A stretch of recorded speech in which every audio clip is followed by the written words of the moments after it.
अस्सलामुअलैकुम everyone, welcome to my channel. आज की वीडियो में हम स्टार्ट कर रहे हैं क्लास 11 एक्सरसाइज नंबर 2.1 का क्वेश्चन नंबर 3।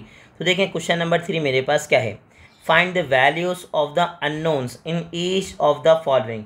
सर मुझे क्या करना है, मुझे वैल्यूज़ फाइंड आउट करनी है किसकी, अननोन्स की।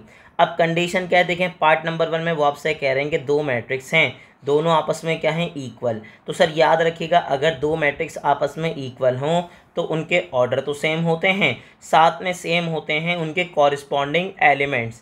अब कॉरिस्पॉन्डिंग एलिमेंट्स का मतलब क्या होगा, पहला वाला पहले के बराबर होगा, दूसरा वाला दूसरे के, तीसरा वाला तीसरे के और चौथा वाला चौथे के।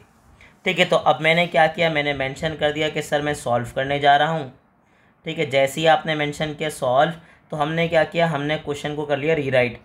क्वेश्चन क्या है भाई, ए, उसके बाद क्या है -4 आयोटा, फिर मेरे पास क्या भाई 8 आयोटा, साथ में मेरे पास है 6 आयोटा।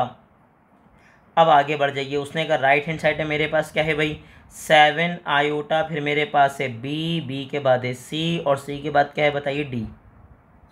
आपने जैसे ही मेंशन किया, अब मैं क्या करूँगा, उसने कहा सर अब मैं सॉल्व करूँगा बाय इक्वेटिंग। इक्वेटिंग का मतलब ये होता है कि सर अगर आपके पास दो मैट्रिक्स बराबर हैं तो मैंने कॉरिस्पॉन्डिंग एलिमेंट्स को भी क्या कर लिया, बराबर।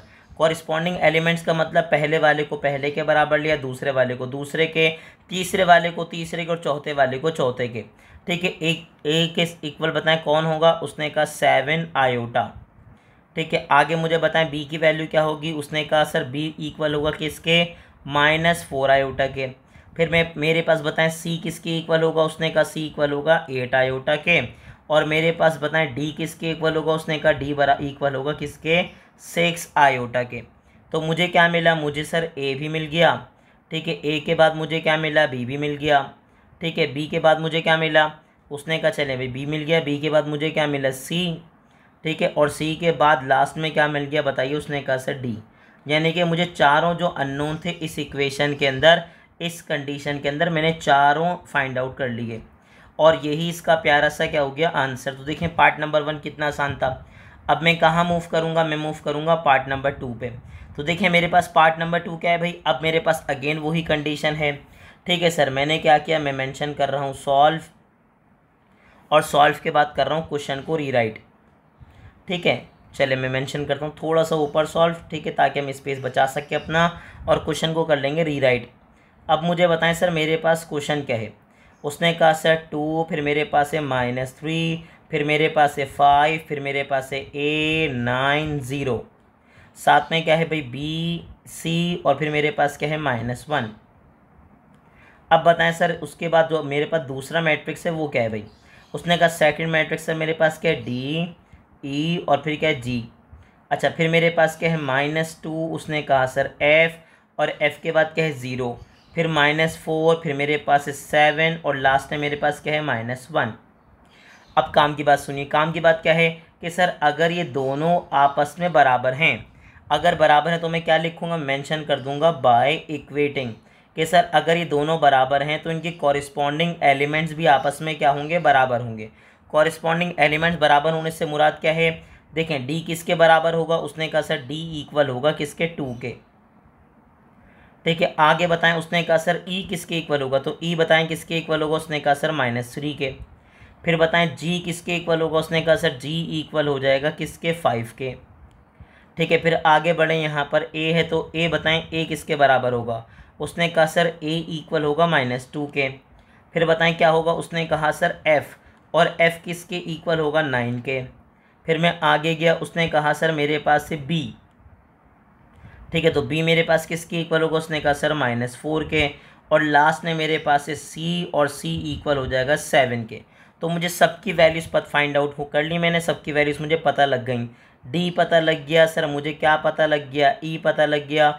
ई के बाद मैंने फाइंड आउट क्या किया, जी, जी के बाद मैंने फाइंड आउट किया ए के बाद मैंने फाइंड आउट किया एफ़, एफ़ के बाद क्या फाइंड आउट किया बताइए, बी, और बी के बाद लास्ट में मैंने फाइंड आउट किया सी। ठीक है, तो मैंने सभी फाइंड आउट कर लिए जो मुझे फाइंड आउट करने थे। तो मुझे उम्मीद है कि ये आपको बहुत ही आसानी से समझ आ गया होगा और ये बेहद आसान सवाल है। ठीक है, तो हमने पार्ट नंबर 2 भी बहुत ही अच्छे से कर लिया। अब हम कहाँ मूव करेंगे, इसके पार्ट नंबर 3 पे। पार्ट नंबर 3 आपको थोड़ा सा तंग कर सकता है, कैसा, बिल्कुल थोड़ा सा, ज़्यादा तंग नहीं करेगा और ना उसको आप तंग करने देंगे। तो मैंने क्या मेंशन किया, मैंने मेंशन किया कि सर हम क्या करने जा रहे हैं, हम करने जा रहे हैं सॉल्व। तो हमने मेंशन किया सॉल्व, और सॉल्व के बाद क्या करेंगे, क्वेश्चन को कर लेंगे रीराइट। ठीक है सर, अब मुझे बताएं क्वेश्चन को जब हम रीराइट करेंगे तो हमारे पास क्वेश्चन क्या बनेगा। उसने कहा सर मेरे पास आ जाएगा x + y, ठीक है, साथ में क्या आ जाएगा 0, फिर मेरे पास क्या आ जाएगा z, फिर मेरे पास आएगा 9, साथ में क्या आएगा भाई 2x + y, फिर मेरे पास क्या आ गया 6। यहाँ बताएं क्या है भाई a के बाद 1 और 1 के बाद क्या है 3। तो ये तो हो गया मेरे पास फर्स्ट मैट्रिक्स। अब मुझे क्या चाहिए, सेकंड मैट्रिक्स जो उसने मुझे सवाल में दिया है। सर क्या दिया 3, आगे बताएं 0, फिर मेरे पास क्या है 3x। अब बताएं कि 9 के बाद 4 के बाद क्या है 6, फिर मुझे बताएं क्या है y/2, फिर मेरे पास है 1 और लास्ट में मेरे पास है 3। अब आपने जैसे ही मेंशन किया, अब मुझे याद आ गया कि सर मुझे क्या करना है, मुझे सॉल्व तो करना है, लेकिन कैसे, बाय इक्वेटिंग। मैं बराबर कर लूँगा सर कॉरिस्पॉन्डिंग एलिमेंट्स को। अब कॉरिस्पॉन्डिंग एलिमेंट्स कौन होंगे ये बता दीजिए। उसने कहा x + y बराबर होगा 3 के, सर z इक्वल होगा किसके, 3x के ना, ठीक है। इसके बाद 2x + y किसके इक्वल होगा, 4 के, और फिर a इक्वल होगा y/2 के, बस। तो चलें स्टार्ट करते हैं। हमारे पास कॉरिस्पॉन्डिंग एलिमेंट्स हमें क्या करने हैं, इक्वल। तो अब कंडीशन क्या होगी, कंडीशन सबसे पहले ये होगी कि x + y सर किसके इक्वल हो जाएगा, 3 के, ठीक है, किसके इक्वल हो जाएगा, 3 के। अब प्रॉब्लम ये आ रही है कि हमारे पास इस बार हम डायरेक्ट फाइंड आउट नहीं कर सकते। क्या नहीं कर सकते, डायरेक्ट फाइंड आउट नहीं कर सकते। अब मेरे पास सेकंड वैल्यू क्या है, उसने कहा सर मेरे पास है z, और z बताएं किसके इक्वल है, 3x के। फिर आगे चलिए, आगे मेरे पास क्या है, आगे मेरे पास है कि 2x किसके बराबर है, सर बताइए सर सॉरी 2x + y किसके बराबर है, 4 के, और लास्ट में मेरे पास a किसके इक्वल है, y/2 के। अब यहाँ एक प्रॉब्लम आ गई। सर प्रॉब्लम क्या है, प्रॉब्लम मेरे पास ये है कि इस बार मैं डायरेक्ट वैल्यूज़ फाइंड आउट नहीं कर पा रहा। ठीक है, पहले था ना डायरेक्ट फाइंड आउट कर ली थी मैंने वैल्यूज़, लेकिन इस बार अगर आप नोटिस करें तो मैं डायरेक्ट फाइंड आउट नहीं कर सकता। क्यों, कंडीशन क्या है कि सर देखें फर्स्ट कंडीशन जो मेरे पास है ना, फर्स्ट इक्वेशन, उसके अंदर x नहीं है, x और y बोथ हैं। ठीक है, अब अगर आप देखें मेरे पास जो सेकंड इक्वेशन है, सेकंड कंडीशन है, उसमें मैं z तब आएगा जब x मिलेगा। यहाँ भी x और y बोथ हैं और यहाँ भी a के साथ y है। तो इसका मतलब मैं डायरेक्ट सॉल्व नहीं कर सकता, अब मुझे प्रॉब्लम होगी। तो अब मैं क्या करूँगा सर, मैं कैसे सॉल्व करूँगा। सर मैंने क्या किया, इसका नाम मैंने एक काम ये किया, इसका नाम मैंने रख दिया इक्वेशन नंबर 1। ठीक है सर, और यहाँ से मैंने देखें आपके पास एक्स वाई की एक और इक्वेशन कहाँ, ये रही। तो मैंने यहाँ से एक्स वाई के लिए वैल्यू फाइंड आउट कर ली। तो मैंने क्या किया, देखें मैंने कहा सर यहाँ से अगर मैं y की वैल्यू फाइंड आउट करूँगा, क्योंकि सिंपल है, देखें ये प्लस का 2x यहाँ पे आके क्या हो जाएगा, -2x। ठीक है, और मैंने कंडीशन बना ली कि सर ये क्या है, ये इक्वेशन नंबर 2 है।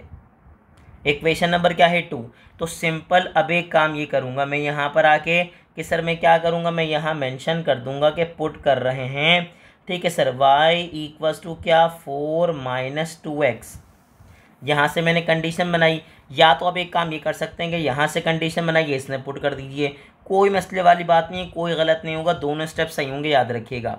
अब बच्चे ने क्या किया, उसने कहा सर यहाँ पे मैं पुट करूँगा तो बताएं क्या बनेगा, x प्लस सर आगे क्या बनेगा, 4 - 2y। ठीक है, 2 साथ में बताएं क्या है, x इक्वल्स टू क्या रहा है, 3। ठीक है, अब उसने कहा सर ये प्लस का 4 इधर आके क्या हो जाएगा, माइनस का 4। ठीक है, 2x में से x माइनस करूँगा तो रिमेनिंग बचेगा x, और यहाँ क्या बन जाएगा, माइनस का 4, और रिमेनिंग मेरे पास क्या बचेगा, रिमेनिंग मेरे पास बन जाएगा -1। क्या बन जाएगा, -1। तो माइनस से माइनस क्या हो जाएगा, कैंसिल आउट, और जैसे ही माइनस से माइनस आप कैंसिल आउट करेंगे तो इसका मतलब मुझे मिल जाएगा x, और x की वैल्यू सर मुझे क्या मिल गई, x की वैल्यू मुझे मिल गई 1, और x मिल गया, इसका मतलब आपको सब मिल गया। क्या मिल गया, सब मिल गया, आपकी ज़िंदगी में सुकून आ गया। अब सर आप क्या करेंगे, आगे बढ़ेंगे, यहाँ पे एक काम करेंगे कि पुट कर दूंगा x की जगह पे 1। तो अगर x की जगह 1 पुट करेंगे तो अब बताएं मेरे पास कंडीशन क्या बनेगी।